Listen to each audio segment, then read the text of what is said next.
আসসালামু আলাইকুম ওয়া রাহমাতুল্লাহ। যে ব্যক্তি রমজান মাসে রোজা রেখে এই 4টি জিকির ও আমল করবে তার ধন সম্পদ বাড়তেই থাকবে। এত পরিমাণে আল্লাহ পাক ধন দৌলত দিবেন, আপনি অবাক হয়ে যাবেন ইনশাআল্লাহ।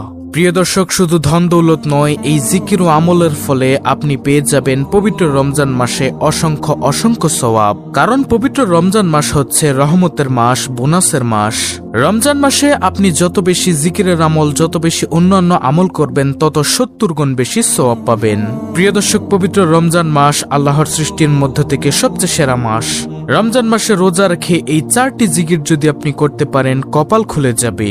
আল্লাহ রমজান মাস দিয়েছেন, এই মাস হলো রহমতের মাস, এই মাস হলো মাগফিরতের মাস, এই মাস হলো নাজাতের মাস। এই মাসে রব্বুল আলামিন জান্নাতের সব দরজা খুলে দেন। এই মাসে জান্নাতের গেটগুলো খোলা রেখেছেন, জান্নাতকে সুসজ্জিত করে রেখেছেন এবং জান্নাত রোজাদারদের জন্য অপেক্ষমান আছে। জান্নাতের একটি দরজা আছে, যেই দরজার নাম হলো রাইয়ান।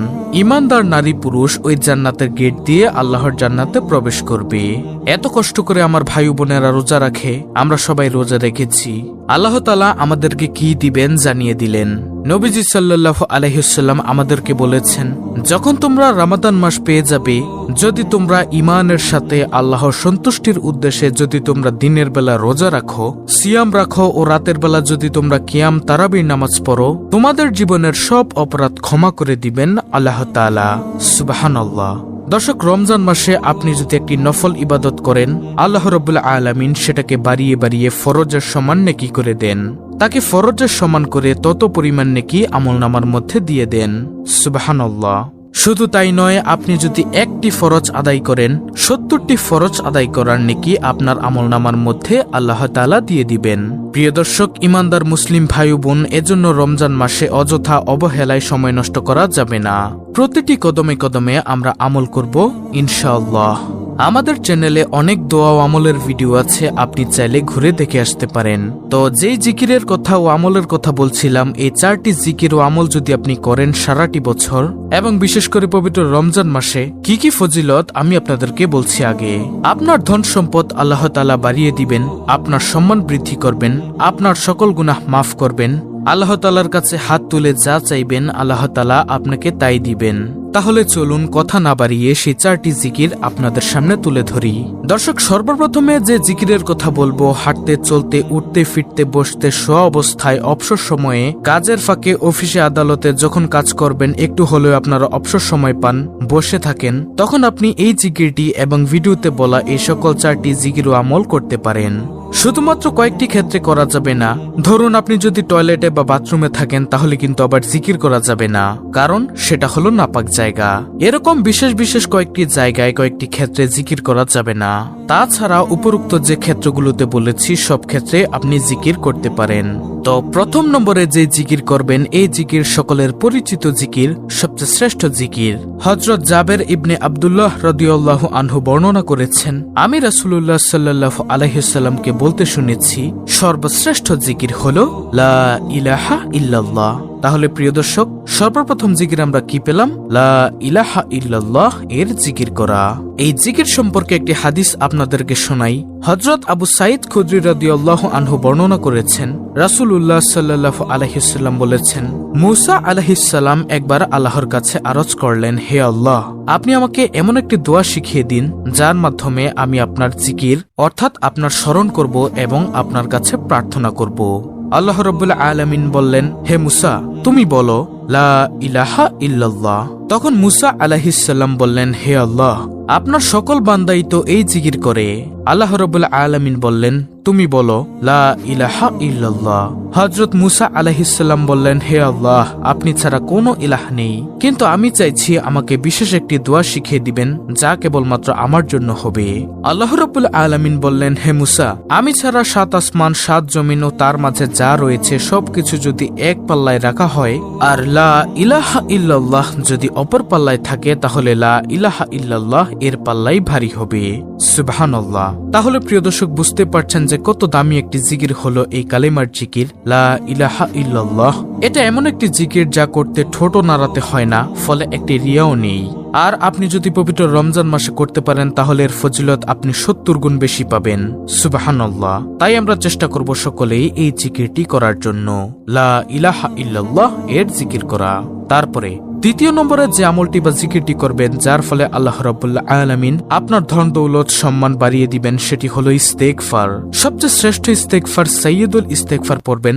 যারা না পারেন তারা মুখস্থ করে নেবেন, আর যদি না পারেন তাহলে ছোট্ট ইস্তেগফার অর্থাৎ আস্তাগফিরুল্লাহ এটি পড়বেন। এটি হলো ছোট্ট ইস্তেগফার। সাইয়্যিদুল ইস্তেগফারটি আমি আপনাদেরকে শিখিয়ে দিচ্ছি এবং স্ক্রিনের মধ্যে দিয়ে দিচ্ছি, আপনারা স্ক্রিনশট নিয়ে মুখস্থ করে নিন। সাইয়্যিদুল ইস্তেগফারটি হলো আল্লাহুম্মা আনতা রাব্বি লা ইলাহা ইল্লা আনতা খালাকতানি ওয়া আনা আবদুকা ওয়া আনা আলা আহদিকা ওয়া ওয়াদিকা মাস্তাতাতু আউযু বিকা মিন শাররি মা সানাতু আবুউ লাকা বিনি'মাতিকা আলাইয়া ওয়া আবুউ লাকা বিযামবি ফাগফিরলি ফা ইন্নাহু লা ইয়াগফিরুয যুনুবা ইল্লা আনতা। এটি হলো সাইয়্যিদুল ইস্তেগফার। যারা এই ইস্তেগফার পড়বে আল্লাহ তাআলা তাদের জন্য 5টি পুরস্কার ঘোষণা দিয়েছেন। নম্বর 1, তোমাদের সব জীবনের গুনাহ আল্লাহ তাআলা মাফ করে দিবেন। সুবহানাল্লাহ। নম্বর 2, আল্লাহ তাআলা ধন দৌলত দান করবেন, সম্পদ বাড়িয়ে দিবেন। দেখুন, রিজিকের বরকতের জন্য কিন্তু পাপ মুক্ত থাকা আবশ্যক, আর পাপ মুক্ত থাকার অন্যতম মাধ্যম হলো ইস্তেগফার। ইস্তেগফারের মাধ্যমে আল্লাহ বান্দাকে পরিশুদ্ধ করবেন, ফলে তার রিজিকের অভাবও দূর হয়ে যাবে। ইবনে আব্বাস রাদিয়াল্লাহু আনহু থেকে বর্ণিত, রাসূলুল্লাহ সাল্লাল্লাহু আলাইহি ওয়াসাল্লাম বলেছেন, যে ব্যক্তি বেশি বেশি ইস্তেগফার করবে আল্লাহ তাআলা তার সব সংকট থেকে উত্তরণের পথ বের করে দিবেন, সব দুশ্চিন্তা মিটিয়ে দিবেন এবং এমন অকল্পনীয় উৎস থেকে তার রিজিকের ব্যবস্থা করে দিবেন যা সে কল্পনা করতে পারবে না। মুস্তাদরাকে হাকিম, হাদিস নম্বর 7677। তারপরে তৃতীয় নম্বর পুরস্কার হলো আল্লাহ রাব্বুল আলামিন সন্তান সন্ততি দান করবেন ইস্তেগফারের আমলের মাধ্যমে। যাদের ছেলে সন্তান দরকার তাদের ছেলে সন্তান দিবেন, যাদের মেয়ে সন্তান দরকার তাদেরকে মেয়ে সন্তান দিবেন। সুবহানাল্লাহ। তারপরে চতুর্থ নম্বর পুরস্কারটি হলো আল্লাহ তাআলার রহমত ও দয়ায় তাকে জান্নাতে প্রবেশ করাবেন। পঞ্চম নম্বর পুরস্কার, আল্লাহ তাআলা আপনাকে ভালোবাসবেন, অর্থাৎ আল্লাহর ভালোবাসা পাবেন।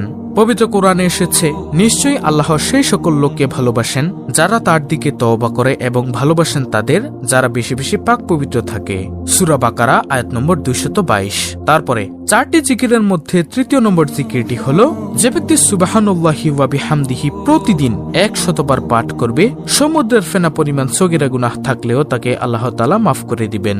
সহিহ আল বুখারী শরীফের হাদিস। তাহলে প্রিয় দর্শক, 4টি জিকিরের আমলের মধ্যে তৃতীয় নম্বর জিকিরটি আমরা কি পেলাম?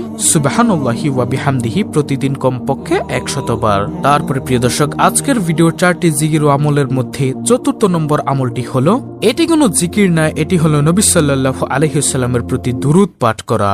নবী সাল্লাল্লাহু আলাইহি ওয়াসাল্লাম বলেন, যে ব্যক্তি আমার প্রতি একবার দুরূদ পাঠ করবে আল্লাহ তাআলা তার প্রতি 10 বার রহমত বর্ষণ করবেন। আর সবচেয়ে শ্রেষ্ঠ দুরূদ হলো দুরূদে ইব্রাহিম, যেটা আমরা নামাজের মধ্যে পাঠ করে থাকি। যারা পারেন তারা অবশ্যই পড়বেন, আর যারা না পারেন তারা মুখস্থ করে শিখে নেবেন।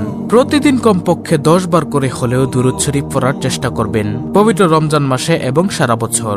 দুরূদ শরীফ এবং দুরূদ শরীফের আমল সম্পর্কে, নবী সাল্লাল্লাহু আলাইহি ওয়াসাল্লামের উপর দুরূদের আমল সম্পর্কে অনেক ভিডিও আমাদের চ্যানেলে আছে, আপনি চাইলে দেখে নিতে পারেন। তো আমলগুলো তো আমি আপনাদেরকে বলেই দিলাম। পবিত্র রমজান মাসে এবং রমজান মাস ছাড়াও আপনারা এই 4টি আমল নিয়মিত করবেন, ইনশাআল্লাহ অনেক সওয়াবের ভাগীদার হতে পারবেন।